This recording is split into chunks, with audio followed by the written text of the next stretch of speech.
আমলনামা দেখাইয়া বলবে প্রত্যেককে সুপারিশের জন্য নবীজির কাছে চাইতে হলে আমলনামা জমা দিতে হবে। ওমা, সুপারিশের কোনো কাগজপত্র নাই, কথা কোনা, কোনো নিয়ম কানুন নাই নাকি? হ্যাঁ, কোনো ফাইল জমা দিতে হবে না তো? তো নবীজি তো দেখবে, নবীজির সামনে তো আপনাকে বলতে হবে, ইয়া রাসূলুল্লাহ, এই যে আনিসুর রহমান আশরাফি, এইটা আমার ফাইল, আপনি দেখেন, আমার জন্য একটু সুপারিশ করুন আল্লাহর কাছে। আল্লাহর নবী দেখবে 30 বছর সুদের ব্যবসা,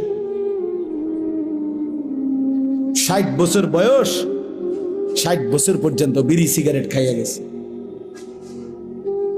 30 বছর, 60 বছর বয়স, কোনদিন গালি ছাড়া কথা বলে নাই। ছেলেটা বেনামাজি, মেয়েটা বেপর্দা, স্ত্রী বেপর্দা। মৃত্যু পর্যন্ত আমার উম্মতের ঘরে প্রতিদিন